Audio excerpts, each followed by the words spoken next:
I was sitting in class when the substitute teacher stuck her hand out and said, "Spit out your chewing gum." I laughed nervously, but put it in her hand anyway. Suddenly, she collapsed to the floor. Her whole body started shaking like she was having a seizure. Multiple people called 911 at once, all yelling over each other. "Get the nurse! Get help! Somebody do something!" I just sat there frozen, pinching myself to see if I was in a fever dream. The nurse burst in with an EpiPen. Her throat's closing up. She jabbed it into Mrs. Pierce's thigh. Kids started backing away from my desk, and Ella grabbed my arm hard. "What did you do?" "Nothing! I just spit out my gum!" Someone behind me whispered, "Murderer." The paramedics arrived and immediately put on double gloves before approaching me. One paramedic kept asking if she'd been stung by something or if anyone saw her take medication. They checked her arms and neck for bug bites. I kept saying she just asked about my gum, but he looked at me like I was wasting his time with irrelevant information. They wheeled her out, and her body was still twitching. Nobody else touched anything this student touched. "We need to isolate the source." One paramedic got in my face. "Have you been feeling sick? Any rashes?" "No, I feel fine, why?" They took my temperature anyway and checked my throat. Everyone watched like I was some kind of alien. The principal rushed in, and his eyes locked on me immediately. "Get all the other students out now." He nodded to the security guard. "Watch the door." "Sir, I don't understand what's happening. She just asked me to spit out. We need to contact your parents immediately." The vice principal leaned in and pointed at me, whispering, "Is this the one who vandalized?" They started photographing me from multiple angles. I tried to cover my face, but they told me to put my hands down. They took fingerprints from my desk with actual crime scene equipment. "Where did you get this gum?" the principal demanded. 7-Eleven? Is this even regulation gum? What does that even mean?" They ignored me and sent someone to check my other classes for more gum. The lunch ladies were brought in. "What did this student eat today?" "They sat alone at lunch," one said, like that was criminal. "Didn't wash hands before eating." "I used hand sanitizer." They pulled up my entire lunch purchase history on a laptop. "Has this student ever brought outside food?" My hands started shaking. "The superintendent's on his way," someone announced. "Pull up the student's disciplinary file." 3 tardies this semester, the secretary read. "Failed to turn in health forms." "Those were excused. My mom—" The school resource officer cut me off. "Your parents better have good insurance. This is assault with a deadly weapon." "What weapon?" "It was Trident watermelon gum. We'll need a full toxicology report." He was actually writing this down like I was a criminal. Someone mentioned Miranda rights. I felt like I was going to throw up. Through the office window, I could see parents gathering in the parking lot. Someone was passing around a clipboard, a petition. I sat in that office for 2 hours, while Mrs. Pierce's heart rate stabilized. Nobody would tell me anything. Every time I asked what was happening, they'd exchange looks and say, "Just wait." The principal kept asking what I'd eaten for lunch. It seemed like such a weird question when our substitute just almost died, but I told him. PB&J, apple, cookies. He wrote it all down and made a phone call to someone. 2 hours later, a woman burst through the door. It was Mrs. Pierce's daughter. The principal tried to explain what happened, but she cut him off. "You committed murder of a school employee." "What?" "I didn't—" "My mother has a severe peanut allergy." Her voice shook with rage. "It's in her file in red ink." My stomach dropped through the floor. She could have died. One particle can trigger anaphylaxis. The pieces clicked horribly into place. My peanut butter and jelly lunch. The gum after. I was suspended immediately. "Effective right now," the principal said, not meeting my eyes. Security escorted me out past the mob of parents. I figured that was it, but I was wrong. A week later, the college rejection letters started piling in. Every teacher who promised to write my recommendation letters mysteriously pulled out at the last minute. Then my mom's car tires were slashed. All 4. The final straw came when I got a call from my part-time job. Fired. Just like that. Everything traced back to the Pierce family. They'd ruined my life over peanut butter. Time to show them what real destruction tasted like. I grabbed my notebook and started writing down every way I could hurt them back, my pen pressing so hard it tore through the paper on some words. First idea was to slash their tires like they did to my mom's car. But that was too simple, too quick. Then I wrote about spreading rumors at their church, posting flyers around town with their lawsuit history, maybe even calling their insurance company with an anonymous tip about fraud. My hand cramped from writing, but I kept going, filling page after page with plans that got darker as the night went on. I thought about sugar in their gas tank, dead fish in their mailbox, signing them up for every spam list on the internet. Around 3 in the morning, I had 20 pages of ideas, but none of them felt big enough to match what they'd done to me. The next morning, I couldn't sleep anymore, so I got in my car and drove past their house just to see it. Mrs. Pierce lived in one of those perfect suburban houses with the white fence and the garden gnomes, and her daughter's silver Honda was parked in the driveway with that stupid bumper sticker about her kid being an honor student at the elementary school. I slowed down enough to see their recycling bin was full of wine bottles, and their lawn was starting to go brown in patches. The curtains were still closed even though it was past 9, and I noticed they had one of those security company signs in their yard, probably new since the incident. I drove around the block 3 times memorizing every detail, where the streetlights were, which houses had dogs, whether there were any cameras visible. Then I headed to the library because I needed to be smart about this, couldn't use my own computer or internet for what I was planning. The library had those old computers in the back that nobody ever used, perfect for creating fake Facebook and Twitter accounts without leaving a trail back to me. I made 5 different profiles using random photos from stock image sites, gave them basic backstories about living in town for years, started following local business pages and community groups to make them look real. Each account had a different personality, but they all had one thing in common. They were going to start asking questions about the Pierce family. My first posts were careful, nothing too obvious, just innocent questions in the town Facebook group about whether anyone else had noticed how the Pierce family always seemed to get their way with the school board. Within an hour, 3 people had commented with their own stories about Mrs. Pierce throwing fits at PTA meetings when the bake sale couldn't accommodate her allergies, demanding special treatment at every school event, making other parents feel bad for bringing normal snacks to class parties.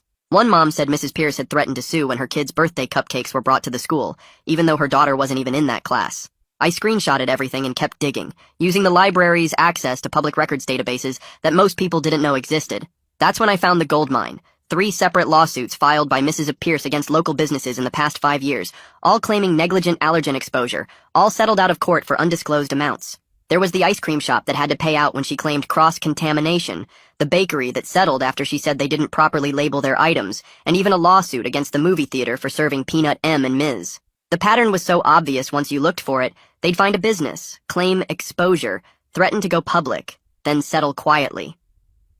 My phone buzzed with a Facebook message to one of my fake accounts from someone named Lance Crawford, who said he was a journalist with the local paper and had seen my posts about the Pierce family. He wanted to know if I had any more information about these lawsuits, said he'd been hearing rumors for years, but nobody would go on record.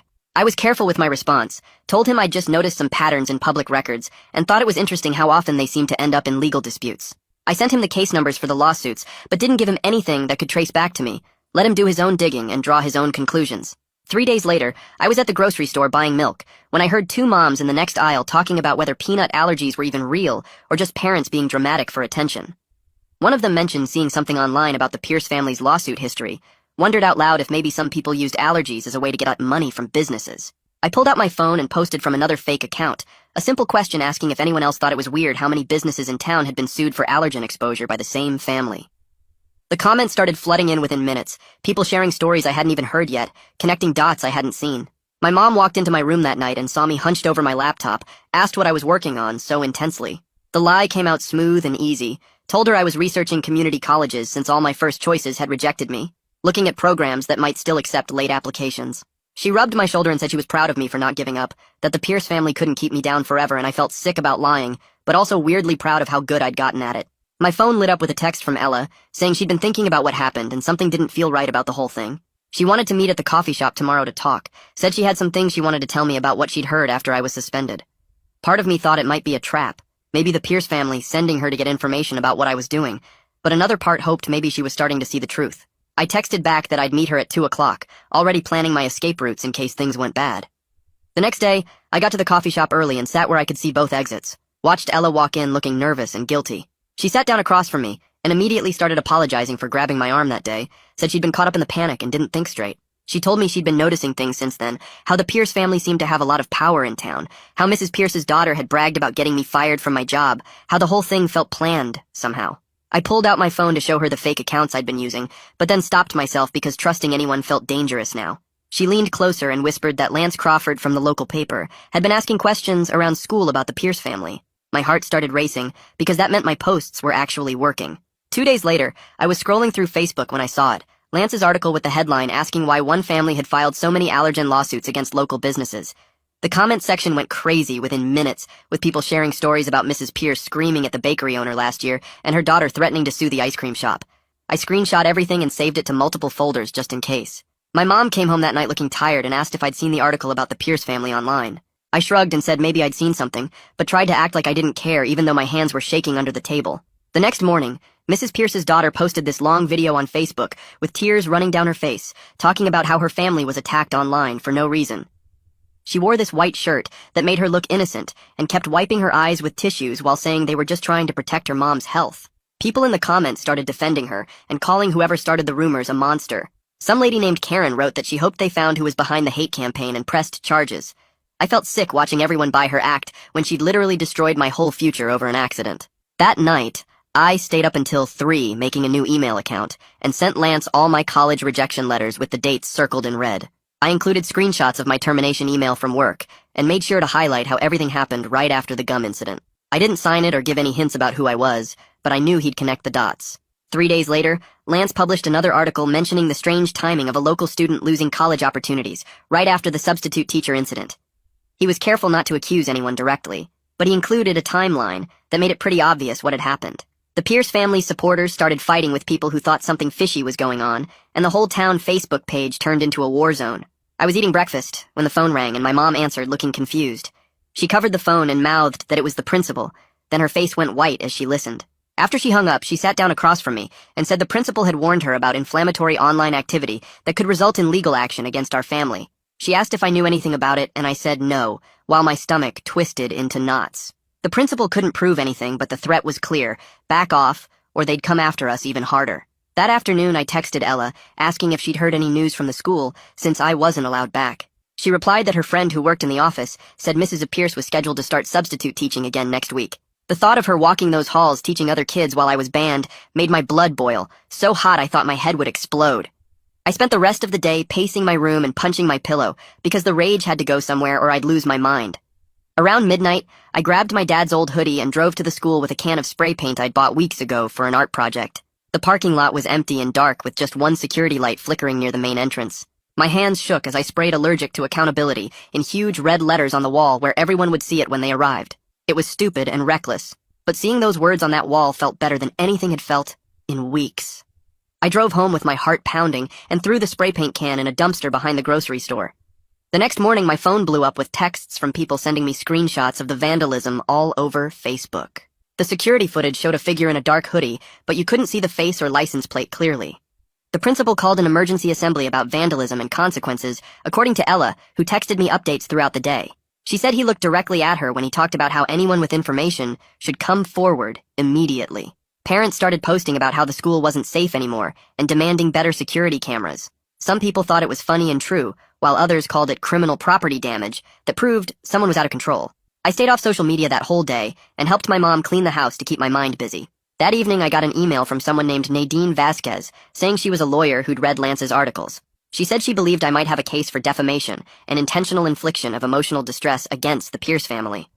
She offered to represent me pro bono because she'd dealt with them before in another case and knew their tactics. I Googled her and found she was legit with good reviews and an office downtown. We set up a meeting for the next day at a coffee shop on the other side of town where nobody would recognize us. She showed up wearing a business suit and shook my hand firmly before pulling out a legal pad.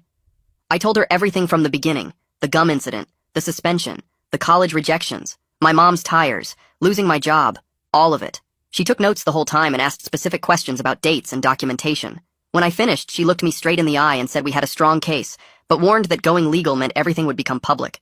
She paused and added that any revenge activities I might have engaged in could complicate things if they came to light. I nodded and tried to keep my face neutral, even though my mind was racing about the spray paint. We agreed to move forward, and she said she'd start preparing the paperwork immediately. 2 days later, I was home alone when I heard a car pull into our driveway. I looked out the window and saw Mrs. Pierce's daughter getting out of her BMW and marching toward our front door. I grabbed my phone and started recording before she even knocked. She pounded on the door, yelling that she knew I was home and we needed to talk right now. I opened the door but stayed behind the screen while keeping my phone recording in my pocket. She pointed her finger at me and said I needed to stop the harassment campaign immediately, or things would get much worse for me and my family. Her face was red, and she kept stepping closer to the door like she might try to come inside. I asked her to leave, but she kept going, saying her mom almost died because of me, and I was lucky they hadn't pressed criminal charges yet. She said they had connections everywhere in town and could make sure I never got into any college or got another job. I kept my voice calm and asked her again to get off our property, while she ranted about how I was ruining their reputation with lies. Finally, she stormed back to her car, yelling that this wasn't over, and I'd regret messing with her family. My hands were shaking as I uploaded the video to Facebook that same night. I didn't blur her face or edit anything out. The whole recording showed her pointing at me through the screen door and threatening my family. Within an hour, it had 50 shares and hundreds of comments. People were shocked that a grown woman would go after a teenager like that.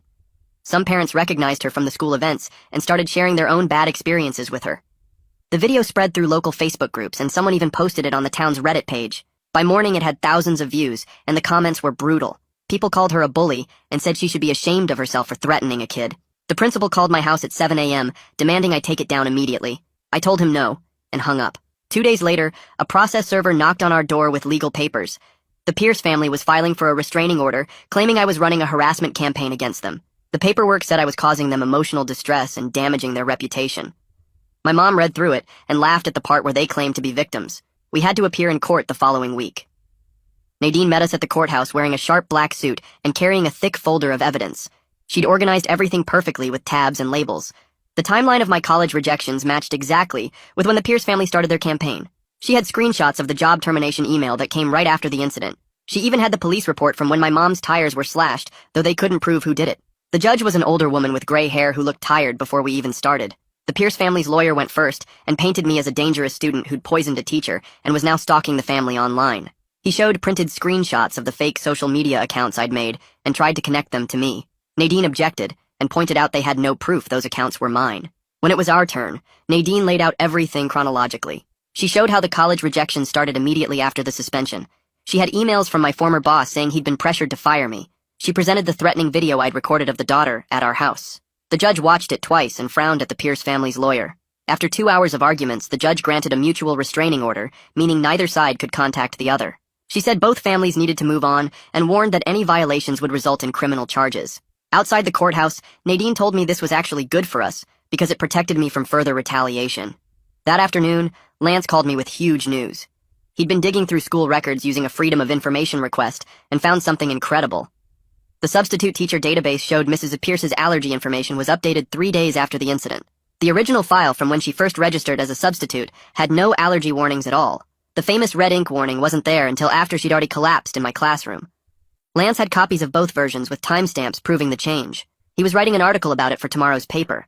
Nadine practically ran to her car when I told her. She spent the rest of the day preparing our lawsuit against the Pierce family and the school district. The complaint was 40 pages long and alleged negligence on the school's part for not having proper allergy protocols. It accused the Pierce family of defamation and intentional interference with my economic opportunities. She filed it electronically that evening and hand-delivered copies the next morning. The school board called an emergency meeting for that Thursday night. The auditorium was packed with angry parents on both sides. Some supported the Pierce family and said the school needed better safety measures. Others thought the whole thing was blown out of proportion and the school had overreacted. One dad stood up and said if peanut residue was really that dangerous, then the school should ban all peanut products immediately. Another parent pointed out that would punish hundreds of kids for one incident. The arguing got so loud the board president had to call for order 3 times.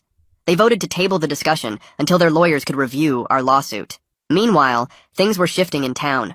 The daughter's best friend posted on Instagram that she couldn't support someone who would destroy a teenager's future over an accident. She said she'd seen the daughter's vindictive side before, but this was too much. Other people started distancing themselves too. The daughter's book club disbanded when half the members stopped showing up. Her yoga instructor asked her to find a different studio. Even the grocery store clerk, who'd always been friendly, started avoiding eye contact. Then something amazing happened. I got a voicemail from the admissions office at State University saying they were reconsidering my application. They'd received new information about my suspension and wanted to schedule a phone interview.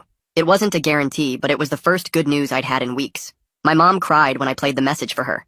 The next day, the Pierce family's lawyer called Nadine with a settlement offer.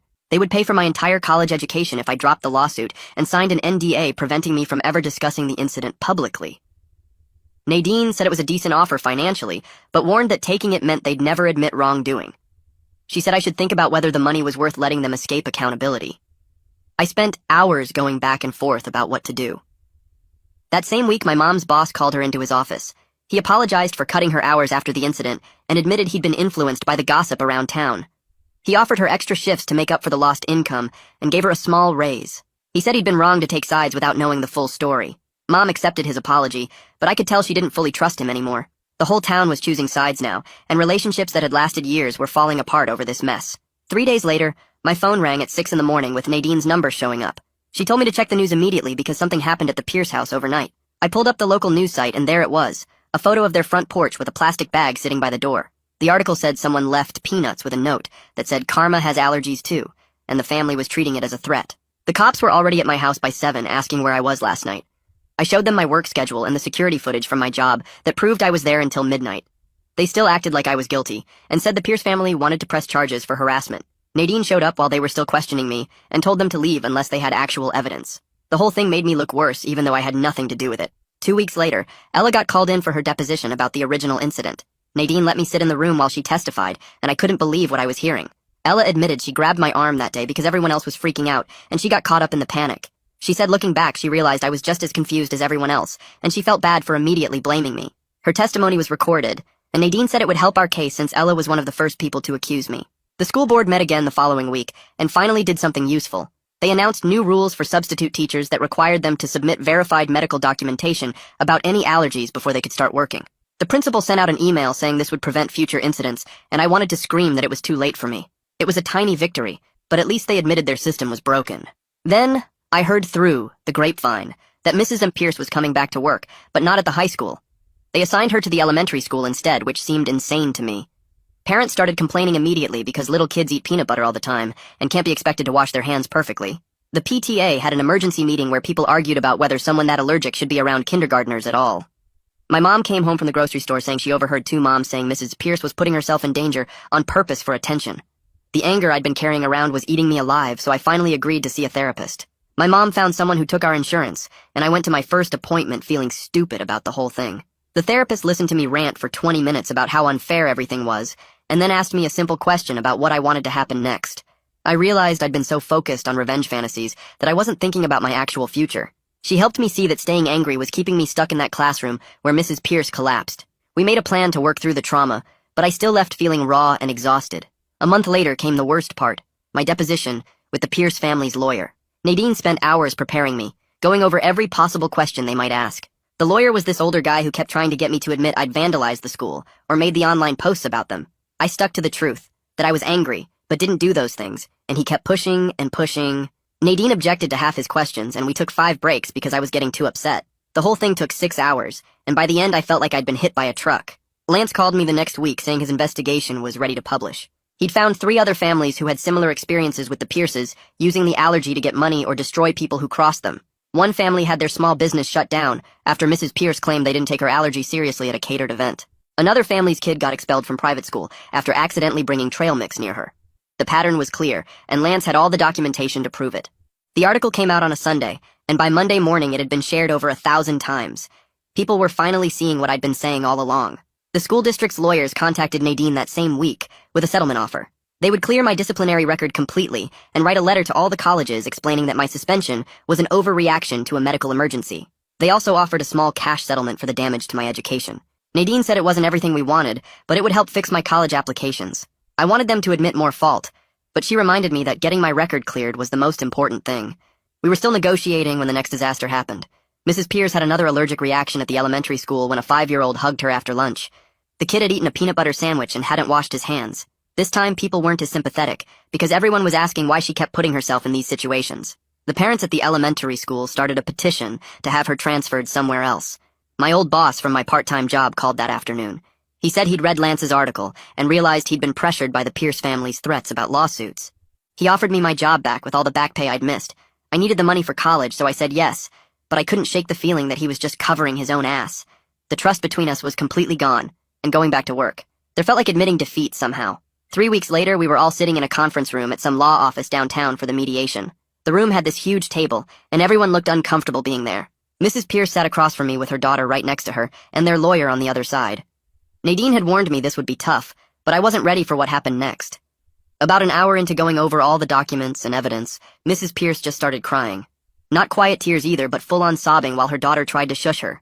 I never wanted any of this to happen, she kept saying between sobs. Her daughter grabbed her arm hard and told her to stop talking, but Mrs. Pierce kept going anyway. This whole thing got out of control, and I'm so sorry. Her daughter's face turned red, and she whispered something harsh that made Mrs. Pierce stop talking completely. The mediator called for a break, and that's when I realized who was really running this whole revenge campaign against me. During the break, Nadine pulled me aside to show me something on her laptop. She'd been digging into court records from other states and found 3 different lawsuits filed by Mrs. Pierce's daughter in the past 5 years. Each one was for harassment or defamation against people who'd supposedly wronged her mother. The pattern was so obvious once you saw it all laid out. They'd move to a new town, find someone to target when something went wrong, get money through threats or lawsuits, then move again. One family in Ohio had their bakery almost shut down after Mrs. Pierce claimed they didn't take her allergy seriously. Another case in Michigan involved a teacher who got fired after accidentally bringing almonds to a staff meeting. Nadine had printed everything out, and when we went back into the mediation room, she slid the papers across the table. Their lawyer's face went white when he saw it all. The mediator spent the next 2 hours going through everything, and finally said what we all knew was coming.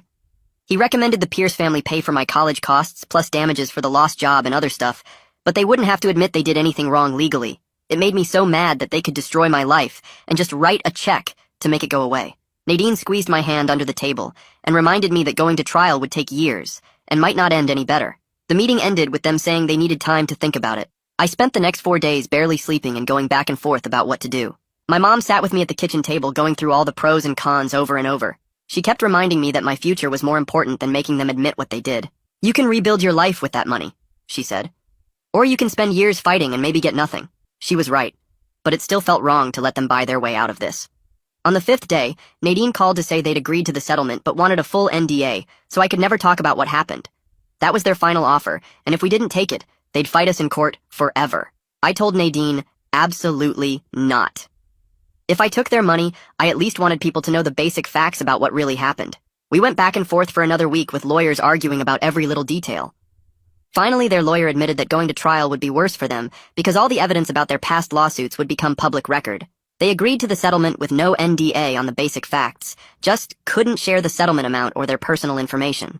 The check came through 2 weeks later, and when I saw the amount, I actually felt sick. It was enough for 4 years of college, plus living expenses, plus extra for all the damage they'd caused. My mom cried when she deposited it because she'd been so worried about how we'd pay for college after everything that happened. The money sat in that account feeling dirty, like I'd sold out somehow, but it was also my only chance at the future they'd tried to steal from me. A week after that, 2 of the colleges that had rejected me sent new letters. The school district had finally sent out their letter explaining that my suspension was an overreaction to a medical emergency and shouldn't be held against me. One was my dream school 3 states away, and the other was local. I picked the one farthest from this town without even thinking twice.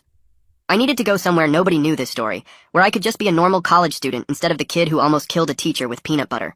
The same day I accepted the college offer, Mrs. Pierce's daughter posted another video online trying to play victim one last time. She talked about how her family was persecuted and forced to pay money they didn't have, but this time the comment section destroyed her.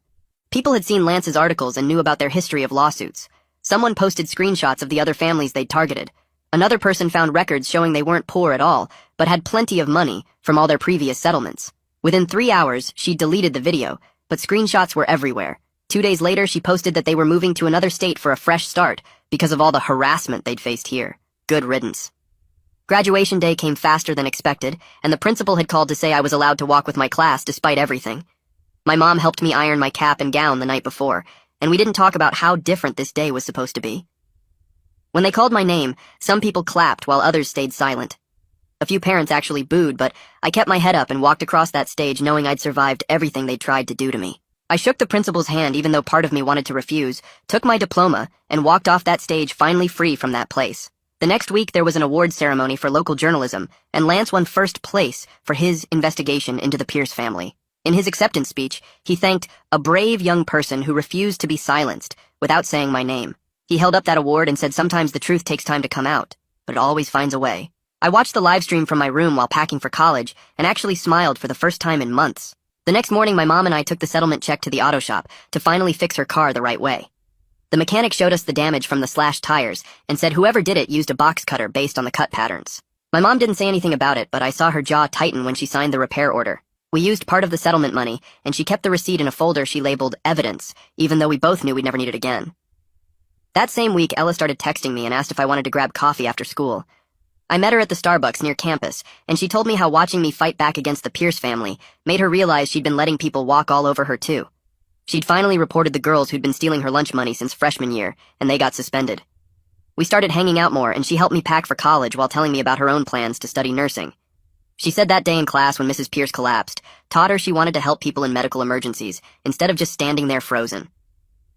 I drove past the Pierce house one afternoon and saw the for sale sign had been up, so long it was starting to fade. The realtor told my mom at the grocery store that nobody wanted to buy it after everything that happened. People in town called them the lawsuit family now, and nobody wanted that bad energy in their house. I spent 3 days writing my college essay about the whole mess and how it taught me that injustice can happen to anyone, but fighting back matters more than winning. The admissions counselor emailed me later, saying it was one of the strongest essays she'd read that year, and it showed real character growth. A letter came from Mrs. Pierce 2 weeks before graduation, and I could tell her lawyer wrote it because it used words like regrettable incident and unintended consequences. She said she was sorry for how things escalated, but never actually admitted they went too far. I kept the letter in my desk drawer as a reminder that some people will never really take responsibility. The school sent out an email about new mandatory allergy training for all staff and students starting next year. Kids started calling it the Pierce Protocol when teachers weren't around, but nobody said it to their faces. They made everyone watch a video about cross-contamination and how to use an EpiPen, and the principal announced zero tolerance for food bullying.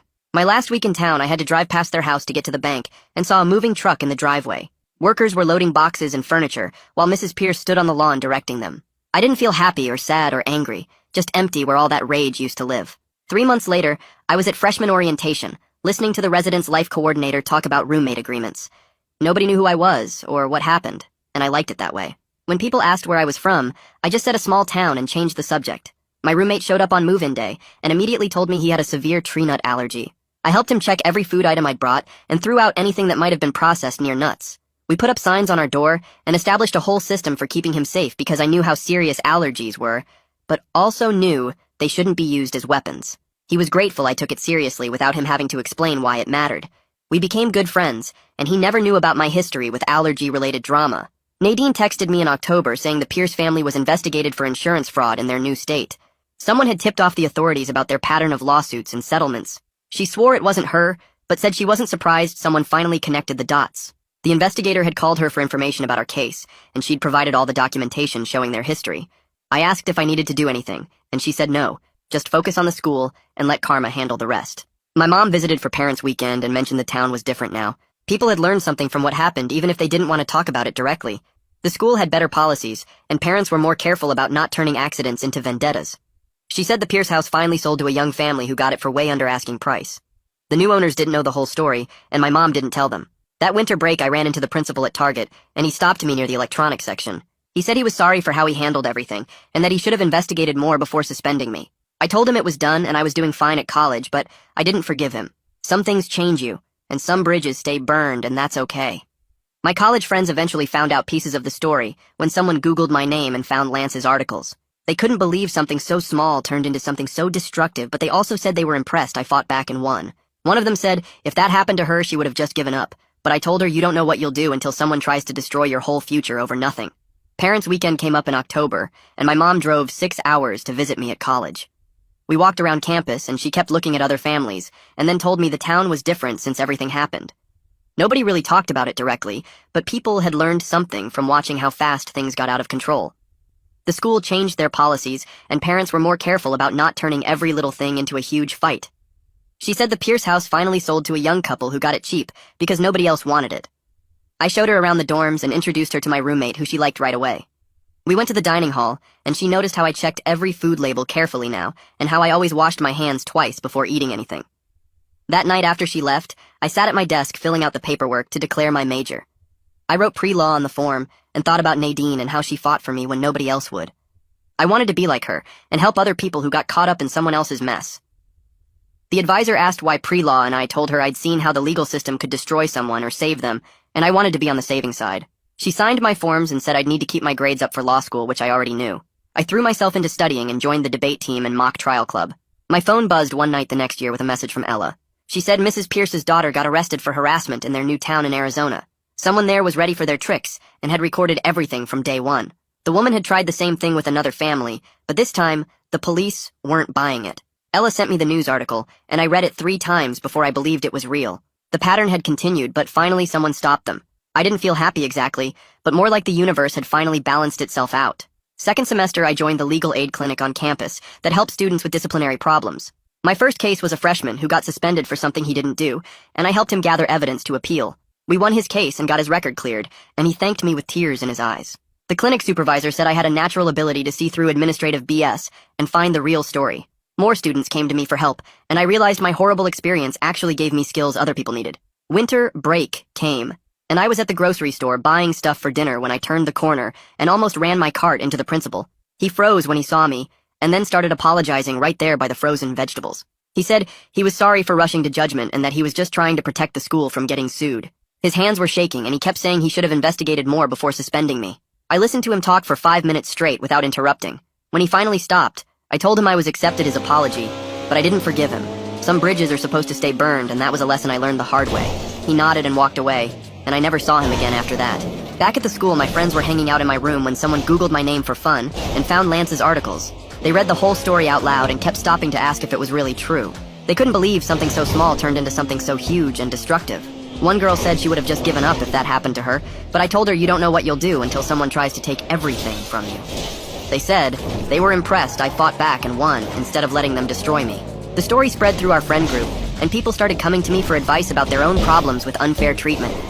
3 years passed, and I was sitting in my law school orientation, listening to the dean talk about justice and advocacy. The firm that sponsored my full scholarship specialized in defamation cases, and they'd recruited me specifically because of my background. My supervising attorney said the Pierce family had accidentally given me the perfect origin story for this kind of law. I was going to spend my career turning injustice into justice one case at a time and help people who got steamrolled by someone with more power. The girl sitting next to me asked why I chose defamation law, and I told her it chose me when I was 17, and someone tried to ruin my life over peanut butter.